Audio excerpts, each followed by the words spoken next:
Welcome back. Welcome back to the show, everybody. I've made my way into the audience. I feel bad. I'm blocking my girlfriend right here. I'm sorry. I'm just going to go like that. There we go. Yeah. Well, if you're looking for a vacation spot this winter, or how about next year, how about Spain?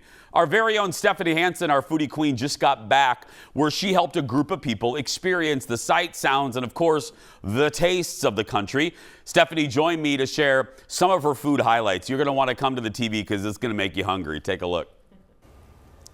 Welcome back. Hi, thanks. Did you get that jacket there? I did. You know, that's the really nice. European leather in Spain is very nice. European leather. You fancy. You be fancy, girl. It's in my color palette, so I couldn't pass it up. Is that in your color palette? Yeah, I like orange and yellow and all those You're the bright, only happy one that colors. can pull off orange, by the way, because some people, I look like a pylon if I wear orange. That's how I feel about purple. Yeah. Anyway, enough about your fashion choices in Spain.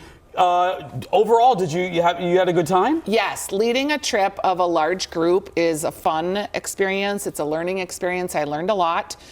We had some Jason Show fans, Tony and Karen, every Tony day and Karen. asked me about Jason and what you were really like. And every time we'd eat something, they're like, "Are you going to tell Jason about this?" I'm like, "Yes, I'm going to tell him about it." Where all did you go? We went to Madrid, Barcelona, Valencia, Spain, Granada. We happened to be there during the EU summit. Oh. So that was fascinating to be in a country with 67 presidents and not be able to move around and people with guns everywhere. Yeah. You didn't cause a ruckus. You didn't cause an international incident, did you? I did not, but I was on the lookout for Zelensky, never saw him. Yeah. But yeah, that was kind of crazy to just be shuffled around during the middle of a European crisis. Because I could see you, if you saw Zelensky on the... completely. Zelensky! I could see you on the sidewalk, yeah. Completely, I would have. I could see you doing that, and then there you are on Norah O'Donnell. Okay, let's talk tapas. Yeah, so tapas is a big deal in Spain. Every time you order a beverage, a drink, alcoholic drink, you get like a little snack. But it could be potato chips, it could be chips, but the more into Spain you get like roasted potatoes, you get ham, you get potato croquettes. One day we got these like meatballs, one day it was cannelloni. Like every time you order a drink, they feel like you need something with it. I would not disagree. Yeah, it's kind of civilized, but depending on where you are, the tapas is better or worse. But also, like, if they know you're American, they try to not give you the tapas, I feel like, sometimes, because they think you won't know. So a little tip, like, if you order, you have to be like, tapas?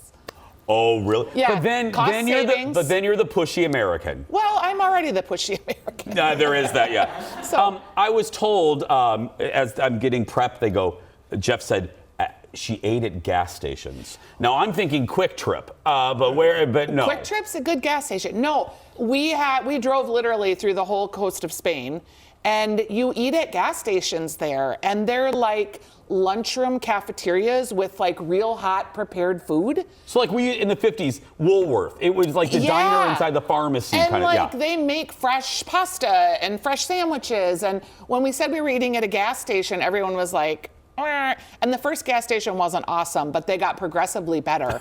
To like the last gas station, they were making us like custom pasta dishes. It was crazy. How much damn gas did you need? I mean, you would stop. They're like comfort stops. Oh. So to go to the bathroom, to get some water. Some days we were in a bus for like 5 hours going to the next location. So we would stop and have lunch. Believe me, I did not miss a meal in Europe. They also have full-on breakfast. And like in Spain, they have these potato and onion omelets that are delicious. Because I was going to ask, what's a good, because I love breakfast. What do they eat for breakfast? Really delicious, thick European yogurt. In Spain, they eat churros with chocolate sauce. Down. They eat homemade omelets. And then the Spanish España tortilla is potatoes, onions, and eggs. And it's thick like a frittata. That was really good. I ate a million of those. And we went to an olive oil farm. Do you want to know about olive oil for 1 second? Sure, we have about a minute left in this segment. Yeah, it's crazy. Like we went to this olive oil farm and learned all about olive oil. And people were asking, like on a lot of fancier olive oils, there's a date on the back. And you're only supposed to eat them within 2 years of the date on the back. Because after that, they're not as good. And so much of the olive oil that we get in the United States isn't great. Sorry, but it's not. So we learned about like how to evaluate olive oil, when to use your good olive oil versus your crappy olive oil. Yeah. Because sometimes you just are sauteing and you don't need to use fancy. You can use the cheap Yes.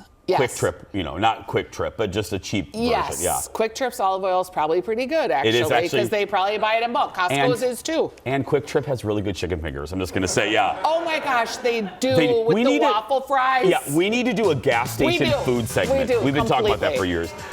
Thank you, audience. Yeah. Positive reinforcement from the audience. We'll be right back. Laura and Stephanie. Welcome back. Welcome back to the show, everybody. Part 2 of my conversation with Stephanie is coming up, but hey, I wanted to tell you, since these folks are here, if you are looking, if you have a group, you own a company, you want to have a little outing, come visit us. It's very easy. All you have to do is go to eventbrite.com and search for The Jason Show. Pick a date that you want to visit. If you have a large group, you can also email us at the show. Go to our socials on TikTok, Instagram, Facebook. Search for The Jason Show. Shoot us a DM. And we'll send it to our audience area, and we'll get you hooked up, and we'll see you in here. Now, you're not going to be as great as these people.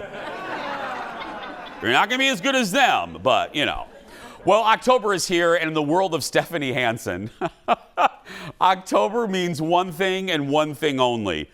It's Crocktober. While Stephanie was here talking about Spain, she wanted to talk about her 5 top Crocktober recipes that will get you to dig out your crock pot and Instant Pot and get cooking. You're going to love these. Take a look. It's your favorite, one of your favorite months. Say it, Steph. Crocktober!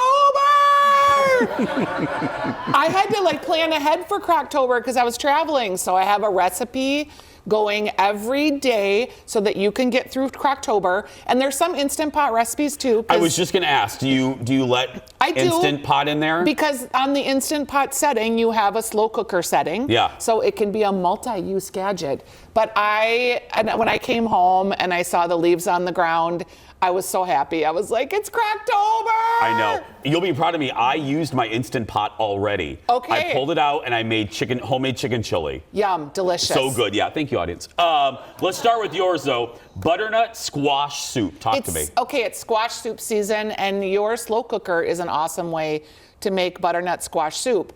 And you get all your ingredients in there, and you let them soak together, and then you just put your little immersion blender, or you can pour it into a blender too.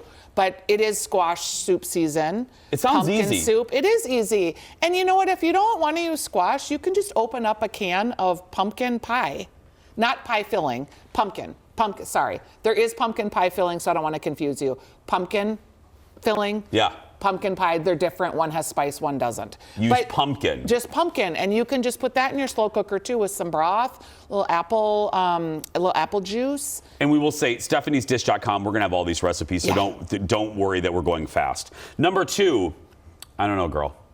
Dill pickle pot roast. Okay, this is a real sleeper hit. You use the dill pickle juice, and you put it in your slow cooker with the chuck roast and some onions, and it gives you this brine that breaks down the meat that makes it super delicious in that slow cooker. You get a kind of dill hint, but it makes a fantastic gravy. But it's not the dill doesn't overpower the taste of the beef? No, and you liked the dill milkshake. I did. It's very, at Epcot, it's very similar, like a hint, but not too much. I really wish you would have been there with me because you would have loved. I know. But we've done Food and Wine before. We need to go back. We do. Now that we're in Orlando. Okay, number 3, white bean ham soup. Just your traditional white bean and ham, but put it in the slow cooker and those white beans get really broken down. They get really creamy, really unctuous. You get that saltiness of the ham. Unctuous. Yeah, I love that. Okay, number 4, candied walnuts. Okay, you know how you get those fancy salads? How are you doing that in a crock? I'm telling you. Okay. So you get the fancy candied nuts on salads this time of year with beet salads or apple salads. You just put them in your crock pot with brown sugar. And you let them go on low for 4 hours, and then you just keep stirring them, hit them with a little salt, put them out on parchment paper so they can dry out a little bit and get crispy. They're delicious and easy, and they're so much cheaper to make. And again, we'll have the recipe on your website, but it's literally just walnuts and you sprinkle brown sugar. There's no liquid? Yeah, no, you don't need liquid. That's what candies them, the heat of the How easy is that? Yeah, Why- and why- they're really expensive when They you buy are them in really the store. expensive. Yeah, Bulk it's stuff is just expensive. And finally, barbacoa. okay. I almost said Barbarella, but that's a Jane Fonda film. But yeah. I don't think she'd ever eat barbacoa. She looks like She would. It's Jane Fonda. She'll do Yeah, it, maybe. Okay, barbacoa, like when you go to Chipotle and you get the barbacoa, and it's basically just a shredded beef. Yeah. The best way to make that is in your Instant Unless they're Pot. out of it. Or your, Talking to you, Chipotle. or your slow cooker. Yeah. Thank you, audience. You know it's the truth. Anyway, yeah. Chuck roast is the cut of beef that you use to make that, and it needs a long, slow cooking immersed in liquid. Okay. So you get it all cooked, you get it all delicious, and then you shred it, and then you have the juices in there with a little guajillo chili or adobo, and it makes it a little bit spicy. But barbacoa is best in the slow cooker, I think. That, not the Instant Pot. That one No, specifically. I like it specifically in the slow cooker. The Instant Pot, again, the meat, remember how this face? Yep. Yeah, that It face. seizes up. So when you slow cook, it's just all mellow and chill the whole time. Just like you. Yeah, mellow and chill. Stephanie Hansen, everybody. Stephanie'sDish.com. And don't forget to watch Taste Buds on the Fox local app. Really easy to download. You can bring Steph with you everywhere. And isn't that our dream? We'll be right back. Back in a moment.